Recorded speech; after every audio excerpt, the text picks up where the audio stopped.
Hola, buen día a todos. Vamos a comenzar con el tema de adaptación celular. Para comenzar a hablar de adaptación celular, tomaremos como base a la célula.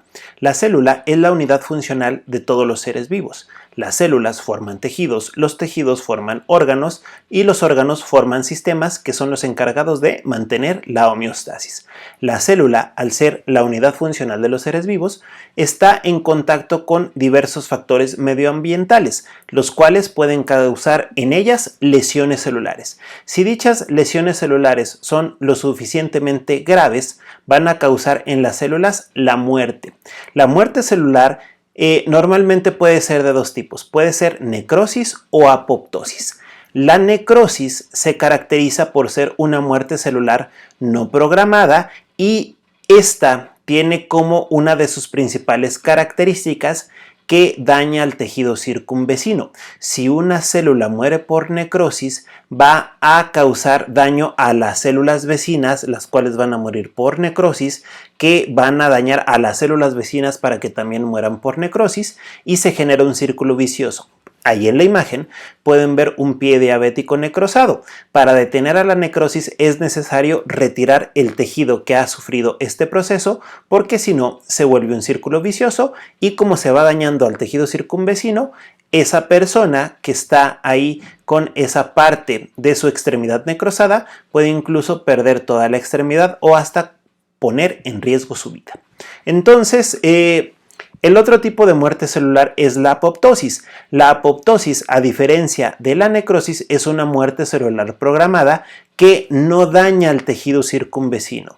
¿Por qué? Porque se generan fragmentaciones que generan cuerpos apoptóticos, los cuales después serán fagocitados y esto no daña a las células vecinas. Entonces, estos dos tipos de muertes celulares son los principales para los tejidos que están siendo sometidos a lesiones que les causan la muerte. Afortunadamente, todos esos estímulos medioambientales no causan de manera inmediata la muerte celular.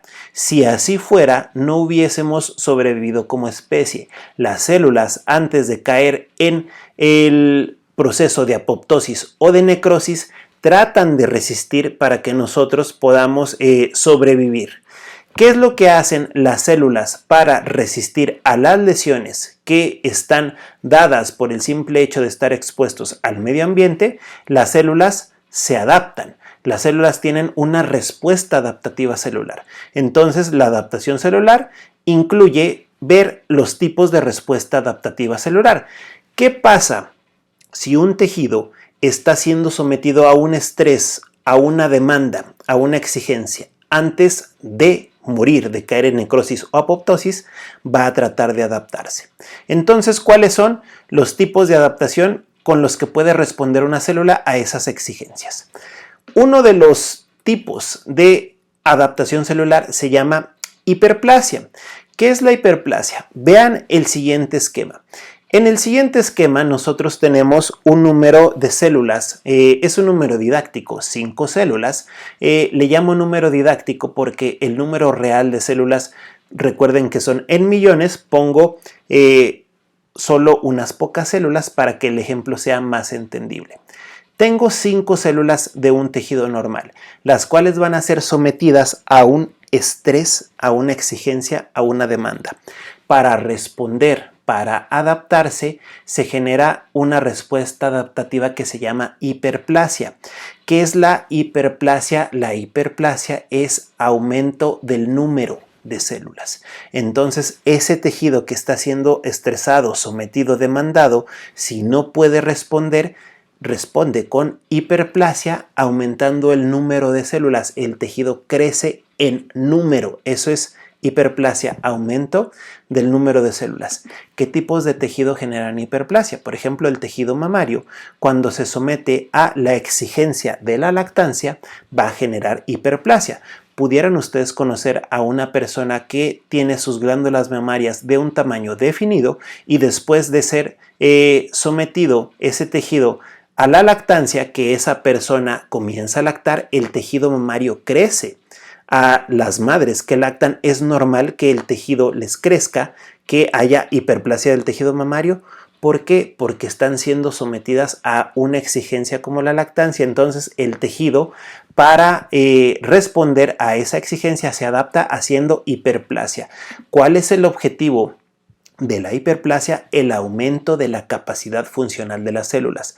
Las células responden de esta manera para aumentar su capacidad funcional. Entonces, los tejidos que puedan dividirse, que puedan aumentar su número, van a hacer hiperplasia como respuesta adaptativa celular. Si un tejido no se especializa en dividirse, en aumentar su número de células, va a generar otra respuesta adaptativa que se llama hipertrofia.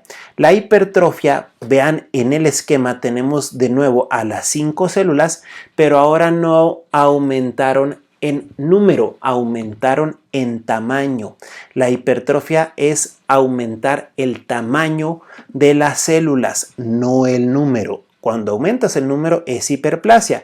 Cuando aumentas el tamaño es hipertrofia. Vean, tengo 5 y en la hipertrofia tengo 5, pero más grandes. En la hiperplasia tenía 5 y luego tenía 15. ¿Ok? ¿Qué tipos de tejido hacen hipertrofia? Que aumentan el tamaño. La hipertrofia es una característica que tienen el tejido muscular. El tejido muscular, si se somete a las demandas, a las exigencias del ejercicio físico, crecen esas células en tamaño y genera lo que se llama hipertrofia muscular. ¿Cuál es el objetivo de la hipertrofia muscular? El aumento de la capacidad funcional, que tu capacidad de levantar más peso que estás teniendo en ese ejercicio físico genere el equilibrio entre la demanda y la capacidad del tejido. Entonces, llevamos dos: hiperplasia, que es aumento del número de células; hipertrofia, que es aumento solamente del tamaño, no del número. La siguiente respuesta adaptativa se llama atrofia. Si vemos el esquema, en la atrofia tenemos el tejido normal y tenemos el mismo número de tejido, 5 células, pero ahora son más pequeñitas. La atrofia es una respuesta adaptativa que se da por la falta de uso. Por ejemplo, pueden ver aquí ustedes en la imagen que hay atrofia muscular. Disminuyó el tamaño de las células porque esta persona se fracturó. La extremidad que ustedes ven más pequeña, más delgada, es la extremidad de una persona que se fracturó, estuvo enyesada durante algunos meses. Como ese tejido no se usó, no tuvo una función, el mismo tejido detecta que no está haciendo nada, disminuye su consumo de nutrientes, su consumo de oxígeno y las células se hacen más pequeñitas. Eso se llama atrofia. Todo el tejido que está en desuso se atrofia. Entonces, por ejemplo, las personas que están en silla de ruedas es normal que tengan atrofia muscular por desuso. Es cierto cuando te dicen que si no estudias, que si no lees, se te va a atrofiar el cerebro. Sí, las neuronas se atrofian por falta de uso. Otra respuesta adaptativa celular es la metaplasia. Vean ustedes ahí el esquema de la metaplasia. Tenemos un tejido que se cambia por otro tipo de tejido. Metaplasia básicamente es el cambio del tipo de tejido. Se cambia un tejido diferenciado por otro tipo de tejido diferenciado que es más resistente. Cambia el tejido por otro que es más fuerte, por así decirlo, para soportar el estímulo. El principal ejemplo de metaplasia es la metaplasia de Barrett, que se genera en el esófago en las personas que son alcohólicos, que consumen muchos irritantes. Se cambia el epitelio escamoso estratificado por epitelio cilíndrico. Si vemos ahí en la imagen, esa es una endoscopía de esófago y pueden ver ustedes a la mucosa normal y pueden ver una sección la cual es diferente, que está señalada como esófago de Barrett. Ese esófago de Barrett es una metaplasia, se llama esófago o metaplasia de Barrett. El que ven como normal es epitelio escamoso estratificado y se cambió por uno más resistente, epitelio cilíndrico. ¿Para qué? Para que esa persona que es pisteadora, que come mucha salsa, muchos irritantes, pueda soportar un poco más. ¿Ok? Entonces hay órganos que pueden hacer ese cambio del tejido original por un tejido más resistente para no morir, para soportar los estímulos. La siguiente respuesta adaptativa se llama displasia. En la displasia pueden ver ustedes que ese tejido normal se cambió por un tejido totalmente diferente. Displasia es la alteración de la morfología y función celular. Los agentes que están sometiendo estrés a demanda, exigencia al tejido, lo estresan tanto que se genera una displasia y en ese caso las células alteran todo, su morfología, su función, ya no se parecen, ya no funcionan igual. ¿Qué genera displasias? Por ejemplo, de las displasias más comunes en el cuerpo humano es la displasia cervical. Si te expones al virus del papiloma humano, sobre todo las mujeres, el cuello uterino genera una displasia causada por ese VPH, virus del papiloma humano, y el cuello uterino normal va a cambiar su morfología y su función celular para no morir, para resistir y que pues no se genere algo más grave. Entonces, aquí en este caso, pueden ver ustedes esa displasia cervical. Este es el cuello uterino normal, este es un cuello uterino displásico que está tratando de resistir al virus del papiloma humano. No es la única causa de la displasia cervical, pero es la más frecuente. Hasta este paso hemos visto nosotros hiperplasia, que es aumento del número de las células, hipertrofia, que es aumento del tamaño de las células, atrofia, que es la disminución del tamaño, metaplasia, cambio de un tipo de tejido por otro tipo de tejido más resistente, y displasia, que es alteración de la morfología y la función. Si ese estímulo, ese estrés que está generando cualquiera de las respuestas adaptativas celulares que hemos visto, se quita, cesa, lo retiras del cuerpo, estas son reversibles. Si tú quitas el VPH, regresa a normal. Si tú quitas las bebidas alcohólicas del esófago de Barrett, puedes regresar a su tejido normal. Si tú vuelves a hacer ejercicio, la atrofia vuelve a recuperar su tamaño. Si dejas de hacer ejercicio, la hipertrofia vuelve a recuperar su tamaño. Si dejas de lactar, las mamas recuperan su número original de células. Pero si no quitas el estímulo, si sigues tú estimulando, ¿qué es lo que va a pasar? Aquí en este caso, la respuesta adaptativa es reversible hasta displasia si cesa el estímulo. ¿Qué pasa si no se retira ese estímulo?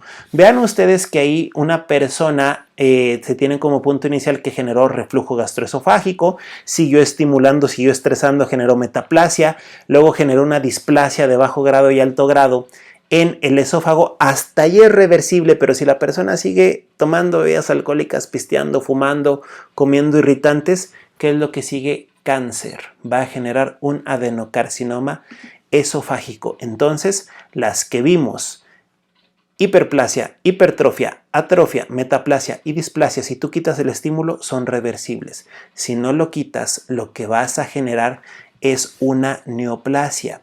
¿Qué es una neoplasia? Vean ustedes ahí el tejido normal. Una neoplasia es crecimiento descontrolado de las células del tejido. Entonces, ese crecimiento descontrolado te va a generar la neoplasia, que es el término correcto para el cáncer.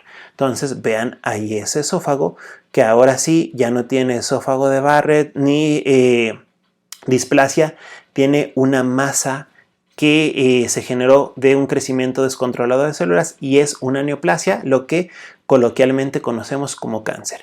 En el siguiente video abordaremos las principales características de las neoplasias o cáncer. Entonces, con eso terminamos este video y gracias por su atención. Adiós.